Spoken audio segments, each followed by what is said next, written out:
Octopath Traveler 2 is right around the corner, and with February in sight, I figured that now is as good a time as any to talk about the first game in the series. So whether you've played Octopath Traveler before, or Champions of the Continent, or you're just totally new to the series, I'm really happy that you're here, and I'm really excited just to talk about the first game in the series. So without further ado, let's jump into my review of Octopath Traveler.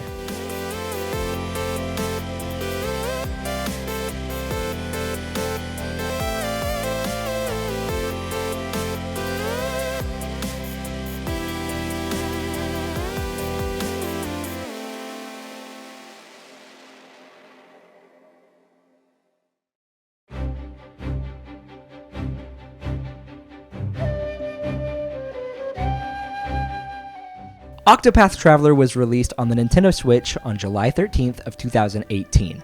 It has since been ported to the Xbox One, PC, and even the now dead Google Stadia. This is a turn-based Japanese role-playing game developed by Acquire in Square Enix Business Division 11 and published by Square Enix. Acquire has been primarily known for their work on the Tenchu and The Way of the Samurai series, as well as the Akiba's Trip series. Business Division 11, aka the Asano team, is one of Square Enix's many in-house development teams who are primarily responsible for the Bravely series and of course the Octopath games, as well as newer releases like the Live Alive remake and Triangle Strategy. The game was directed by Kyusuke Miyauchi. Outside of his work on games like Shenmue, the 1990s Chocobo Racing, and even Metal Gear Solid 5, as well as a handful of others, this was the first time that Miyauchi actually got a seat in the director's chair. The primary producer of the series is Tomoya Asano, who is the leader of the Asano team, who also had a hand in developing Final Fantasy XIV, A Realm Reborn, and Heavensward, as well as Bravely Second Endlayer and Kingdom Hearts 3. The art for the series is designed by Naoki Ikushima, who has also done the art for Bravely Default 2, Triangle Strategy, and the Live Alive remake. The music was composed by Yasunori Nishiki, who has also done a lot of freelance work for various other video game and anime soundtracks. The story is set in a mostly medieval era on the continent of Orstera, and is sectioned out by 8 main playable characters, hence the name Octopath. Each character has their own unique story with their own separate goals and motives, but there is an overarching story where each character's path does interconnect in one way or another. So now that we know what Octopath Traveler is, before I talk about what I thought about the game, I want to know what you thought about the game. Go ahead in the comments below, leave me your mini review, and while you're down there, go ahead and click subscribe and hit the notification bell as well, and leave the video a like, as I'm trying to continue to make reviews like this. I want to play more JRPG for you guys, and doing all that stuff helps me out greatly. So, like I said, now that we know what Octopath Traveler is, I want to go ahead and jump into the good. I want to talk about everything that I loved about Octopath Traveler. So first things first is the visuals. This is easily the first thing that anybody is going to notice before they even touch the game. Obviously, they're going to see how this game looks. And this, I believe, is one of the first games. I think it might actually be the first game to coin the term HD 2D. From whenever you're looking at it, you can see that it is pixelated, kind of like an old Super Nintendo game, but it also has this 3D effect to it as well. Like, you can run 360 in this game. I mean, the camera angle stays in one position for the most part, but you can tell that it's a 3D environment with pixelated graphics. And if you're a fan of the Super Nintendo era of games, or even early PS1 era games, I mean, this is just going to be something that is going to catch your eye. I think if you are someone who loves that era of video gaming, I mean, just looking at the game alone is going to be enough to sell you on the game. I mean, really, that's what it was for me. I mean, I purchased this game because I saw the trailers, didn't care what sort of gameplay system it was. I saw the aesthetics, the graphics engine that it was running in, and this was an immediate purchase, an impulse buy, if you will, for me. I just wanted to play the game and experience how this game was going to look. And if you have the Collector's Edition as well, or the Wayfarer's Edition, I know it came with a pop-up book, and I can't think of a more perfect supplemental piece to go with this game if you're getting a collector's edition of any kind than a pop-up book, because when you're playing this game and you're looking at the trees and the little buildings and the character sprites and just the water and everything, I mean, it looks like a pop-up book. It seriously is one of the most aesthetically pleasing pixelated video games I've ever played in my entire life. So just first things first, as far as good goes, the visuals are outstanding. And aside from just, the way that the game looks as a whole with the whole 2D HD thing going on, I think just the pixel art itself, if you're going into battle and you're looking at some of these bosses, I mean, of course, we're talking about Square Enix here. I mean, they've got money to throw around for really cool looking set pieces and characters and stuff like that. But oh my god, dude, the the character sprites, the pixelated designs for all of the enemies whenever you get into battle, it's like no other. I mean, realistically, as someone who loves games, like Chrono Trigger and even some newer games like Hyper Light Drifter, I love just good pixel art in video games. And man, if you are looking for a modern game with excellent visuals as far as the pixel art goes, this is, like I said, this is a must-buy as far as the visuals go. And outside of just all of the pixelation, whenever you're looking in the menus and things like that, or you're just even looking at the box art or any other sort of promotional material for this game, all of the character designs as well, like when I mentioned the artist, the characters here are so beautifully drawn. I've loved Yoshitaka Amano. I loved his work for all of the Final Fantasy games.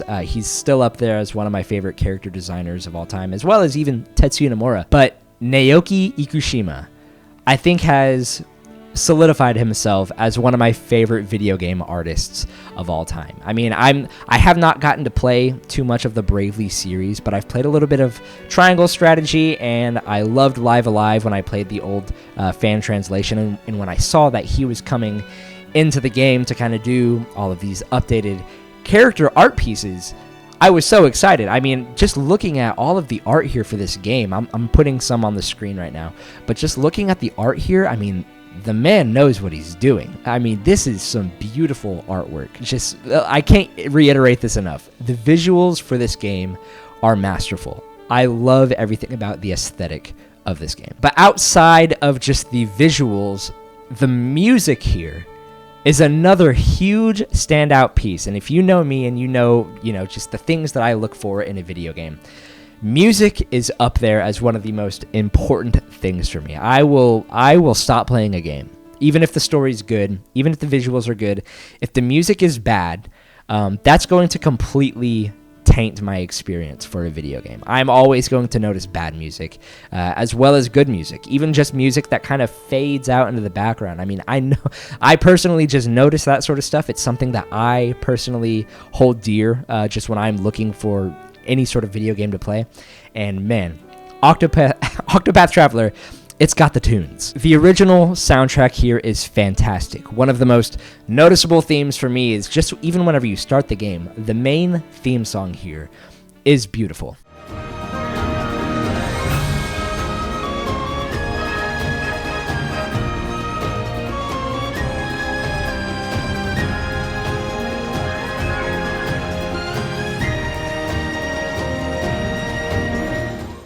I feel like with every character, as you're going through the story, each character has beautiful motifs, and just the progression of the story with the music all together, it all goes so well hand in hand with one another. Sorry.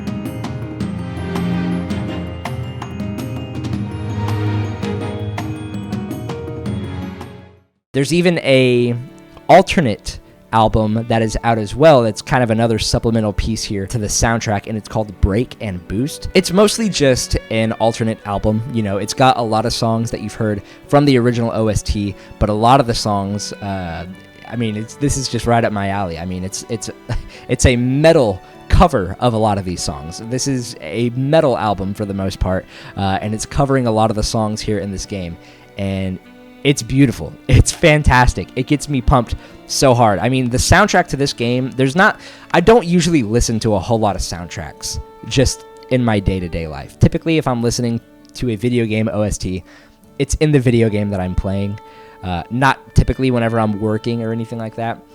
But the Octopath Traveler soundtrack, I've been in multiple Discords just sharing links left and right. Like, people need to listen to these songs. I mean, I will be working, or I'll just be at home, and playing with my kids, and I'll just have, some of these Octopath Traveler metal songs just blaring in the background. I mean, the soundtrack here, I can't say it enough. The soundtrack is fantastic.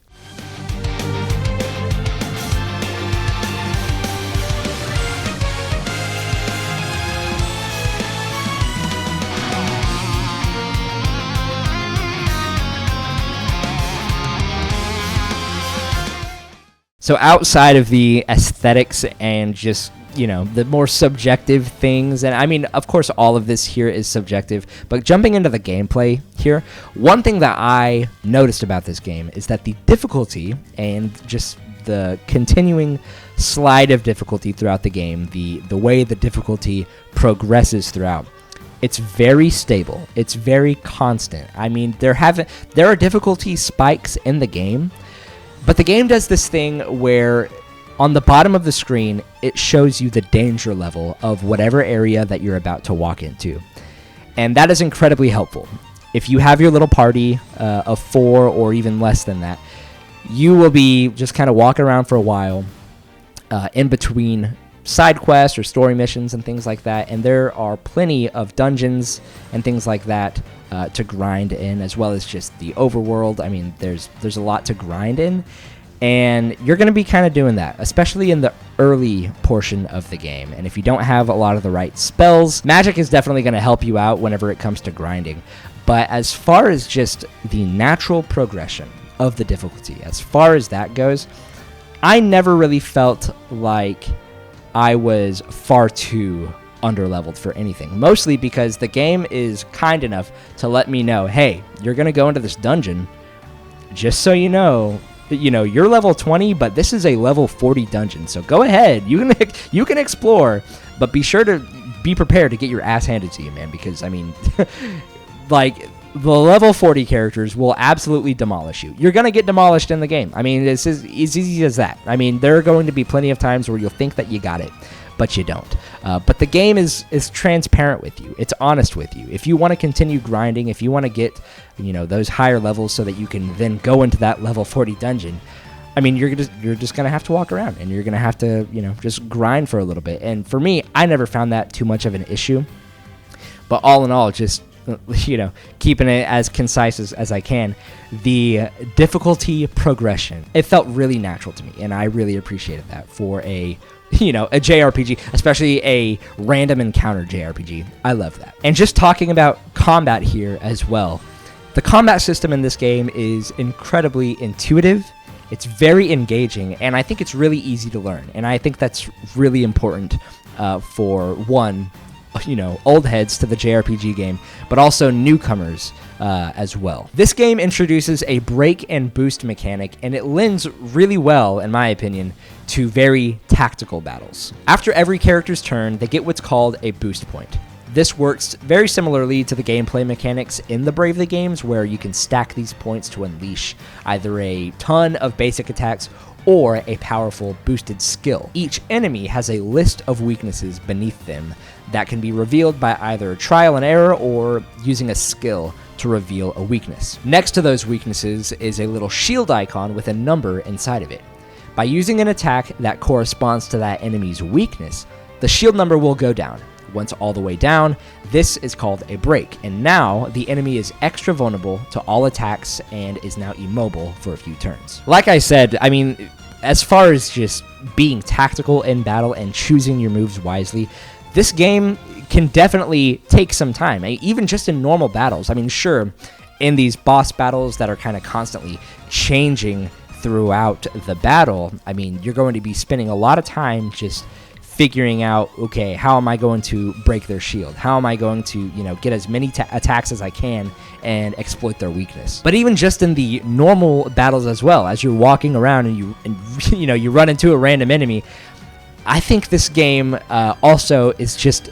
It's good that it's on the Nintendo Switch. I mean, like I said, it's on PC, kind of on Stadia, it's on the Xbox One. I think that as a Nintendo Switch game, it lends really well to the kind of gameplay system that we have here. Kind of like with Nintendo DS games or mobile games, you kind of want those games to be designed to where you can just sort of pick it up, do something, just real fast, like start something and end something really quickly, and then you can put it down and kind of feel a little satisfied. The gameplay here, with the sort of tactics that you have here with the break and boost system, I feel like it just lends super well to being able to just pick up your Switch, play a match, get into a random encounter or a couple of them, and feel really accomplished. I feel like the game is really effective in sort of kicking off those dopamine senses and making you feel like you just did something really smart and you bested an enemy and all that stuff.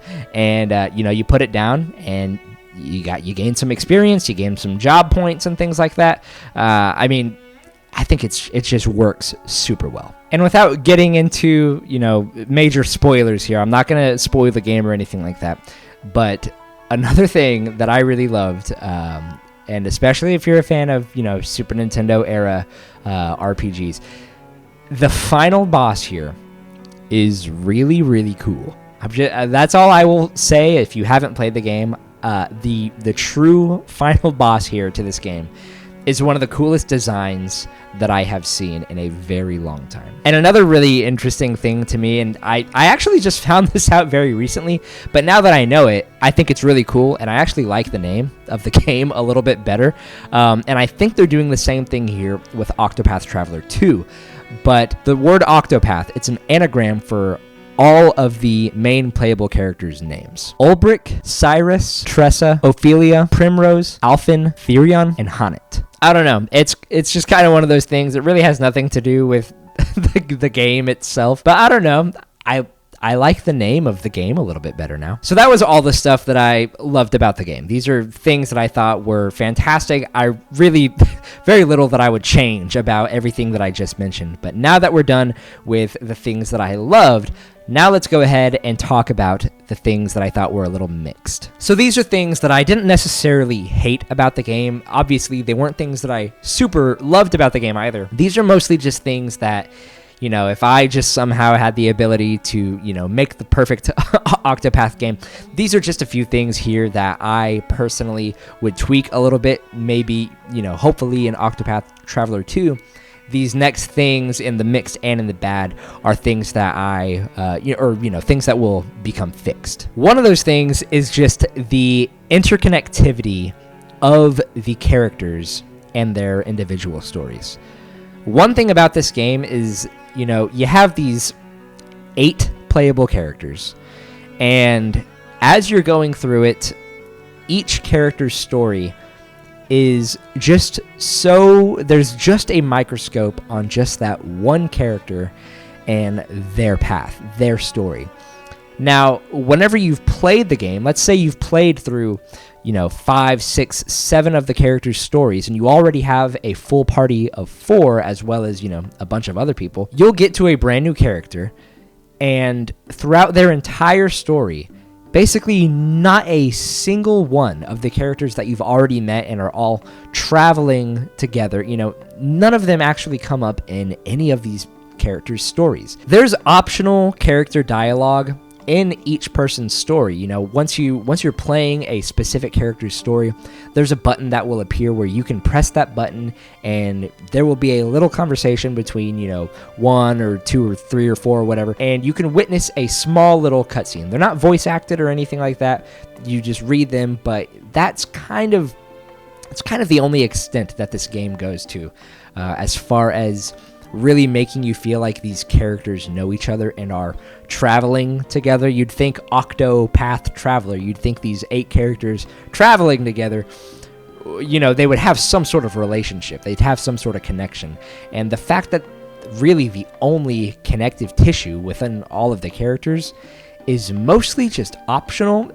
I don't really like that very much. The stuff that we do get with that, with the characters and their dialogues, they help a lot. I think they actually build up some of the world. They flesh out some of the characters' personalities. There's some funny moments within them. All in all, the characters don't actually mesh with any of each other at all.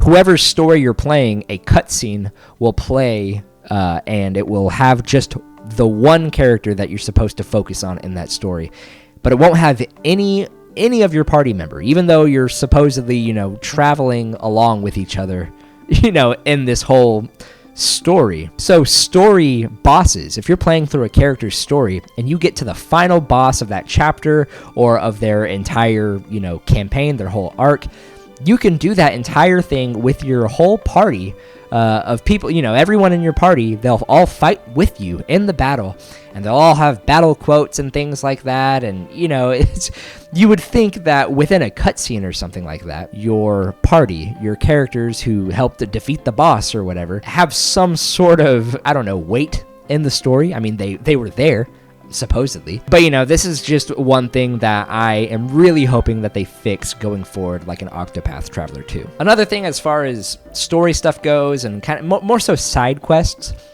I think the side quests here are really bland.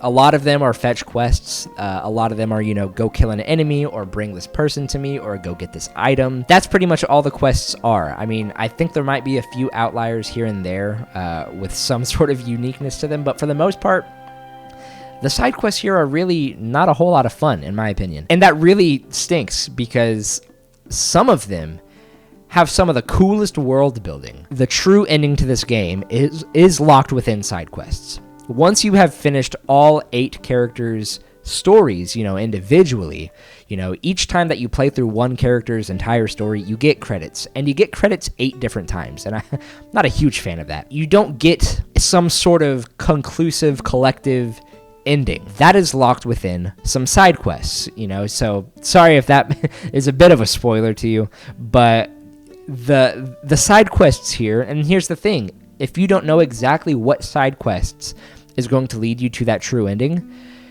odds are you're probably not going to find it unless you look it up on your own and you're just trying to complete the game and see that true ending. Because if you're just playing through this game casually, odds are you're not going to like the side quests very much. And if you don't like the side quests, then you're probably not going to see the true ending, because why would you do the side quests if you don't really like them all that much? So for me personally, the side quests here, there's just not a whole lot of variety to them. And I wish that there was something conclusive just in the main, you're just trying to beeline the story. I hope that they correct that going forward. I like the options. I like, discovering more story aspects through side quests. But if you're going to do that, make the side quests a bit more intriguing. Or I guess engaging is more the word. And another thing too, just when it comes to the individual characters themselves, there is not a whole lot of consistency when it comes to the depth of each character's path.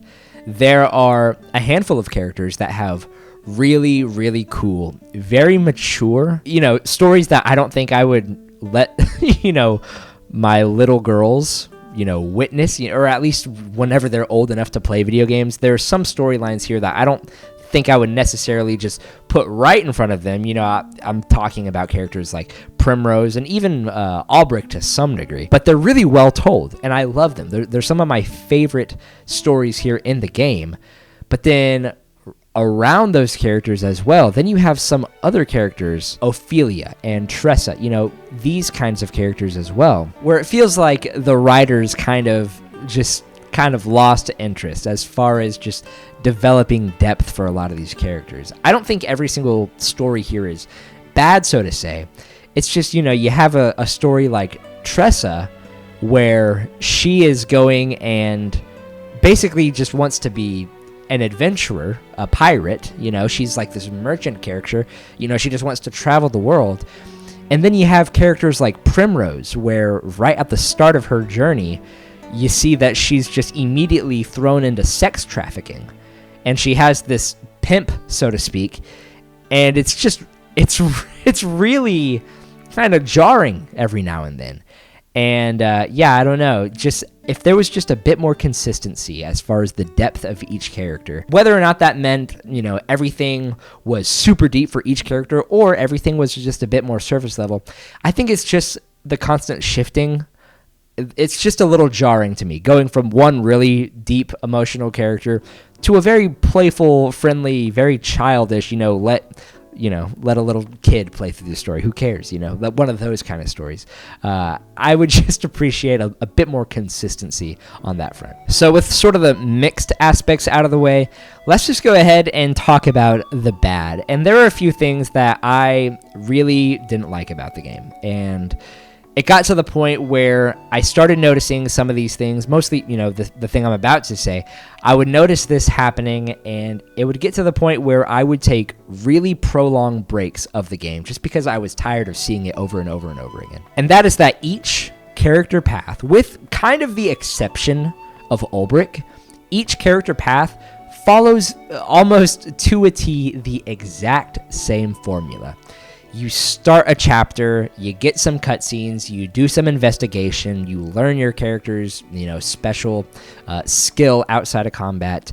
You go through a dungeon, you get more cutscenes, it's just kind of this rinse and repeat. Each single chapter, and then you travel on to the next place. It's all the same. It's very, very formulaic, and it just felt like with every single character that I was playing as, it just seemed like, and like I said, with the exception of Ulbrich, and I won't spoil too much of how his story goes, it just seemed like they were just following the exact same formula over and over and over and over again. And it's not necessarily that when it happened once I hated it. It's that it happens almost 8 times total. And then also, you get credits for every single character. And as far as I'm aware, I don't think I actually could do this. I don't think you could skip any of those credits either. So it's like, for each character, you're basically, with little, besides certain gameplay tweaks for each character, their specific abilities, and their individual stories, like with cutscenes and dialogue and things like that, it just seemed like it was all kind of like the same formula. And I just hope that whenever Octopath Traveler 2 comes out, I just hope that for each character, they just add a bit more variety to the way that each character plays out. Like if they go ahead and they do something like with Ulbrich's character for like every character, I don't think it's impossible. I really hope that something like that happens. So that is just one thing that I thought was not great about the game. Another thing that whenever I noticed it, it was one of those things where it all just felt cheap to me, and I didn't really like it a whole lot. And that is just that the character skills outside of battle, like whenever you're exploring the world and talking to people, those skills just aren't very varied. They're not very varied. Cyrus and Alphen both use their skills to gather information, and I honestly never noticed a difference between their skills. Cyrus uses Scrutinize, while Alphen uses Interrogate. Ophelia and Primrose both use their skills to convince NPCs to join the party. Ulbrich and Honnet both enter a battle. And Honnet is probably the most interesting, of the two battle skills here, because she can actually go and capture monsters and use those monsters in the battles with her skills, kind of like a Pokemon type thing. So I thought that was really interesting. But for the most part, if one character has a specific skill outside of battle, there is another character in the party that to some degree pretty much has the exact same skill. Therion and Tressa, one is a thief, one is a merchant. So you can walk up to an NPC and either try to steal an item with Therion, or as a merchant with Tressa, you can try to purchase that item. But it's all the exact same items as you would get, if you were to view those items with Therion. I just hope that when it comes to character skills outside of battle in Octopath Traveler 2, I hope that there is just a bit more variety there with the skills. Another thing that I really did not like was the pacing of dialogue. Whenever you're watching cutscenes, there are some cutscenes that are voiced, and then there are some cutscenes that are not voiced, but they will still have voice acting in them. And sometimes, depending on what the dialogue box says, sometimes they will have the voice actor just say the entire thing that's in that box. And for me, when it comes to pacing, and I like having, the auto scrolling text, through dialogue in these kinds of games, whenever you have one set of cutscenes that allows you to just sort of auto listen and enjoy the story, and then you have a whole bunch of other cutscenes that are, just as important as the voice acted ones, I'm just like, why? Why did we stop there? Why? And why do we have some lines of dialogue that are voiced within cutscenes that have no voice acting? Stuff like that, it just bothers me. I just feel like, and this is a pixel art game, you're not going to completely get, like a normal back and forth conversation between characters like you would in a TV show or a movie, or even just like a high budget, photorealistic video game, like The Last of Us or something like that. But there are moments in the story where I just start to lose interest because there's just so much dialogue happening all at once. And you read a box of dialogue, and then you click through it, and then it takes, from what I notice, it takes just like an unreasonably long amount of time to go to that other person's, their box of dialogue. And I'm just like, man, can we please pick up the dialogue? Like, can we just make this run a little bit smoother, a little bit faster? I think a game like Triangle Strategy kind of fixed this a little bit. I feel like the dialogue runs a little bit faster, but it's just the pacing of the dialogue in these cutscenes. It's just way too slow for me. And the last thing here, and I know this is a lot more subjective than a lot of the other things here, but for me, when I started this game, I started it, I got it back in 2018, and I just decided that I would start with the English voice acting. I started it with that. I figured, hey, this is going to be good. And for a lot of it, it really was. I think that Ulbricht's voice actor was really good. I thought, Primrose did a really good job, even, for the childish, nature of Tress's story. I thought the voice acting wasn't bad per se. Until I got to Therion's chapter, and that was it was a little under halfway into the game for me whenever I got to Therion. And I'm not joking when I say that very soon into Therion's story, I made a hard switch to Japanese voice acting. And it wasn't even just in the cutscenes. Just, I think whenever you're dealing with kind of like this thief character who's very sarcastic, whenever you're listening to it in Japanese, you see, I don't know what bad voice acting sounds like in Japanese. I don't speak Japanese, So if they delivered it bad in Japanese, there's no way for me to know. But guys, I know English pretty well.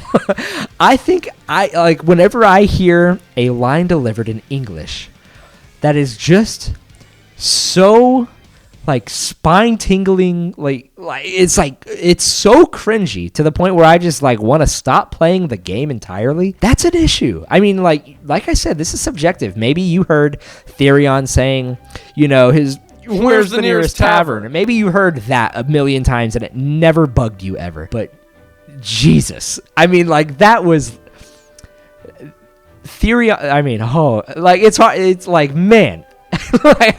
I don't necessarily think it's entirely the voice actor's fault. I mean, he's working with sort of this snobby character here. Maybe it is the voice actor's fault. I don't know.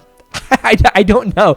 But, his voice acting just wasn't good. But that's going to do it, everyone. That was everything I loved about the game. Some things that I thought could be, switched for the better, and some things that I outright just did not like about the game at all. I mean, no game is perfect.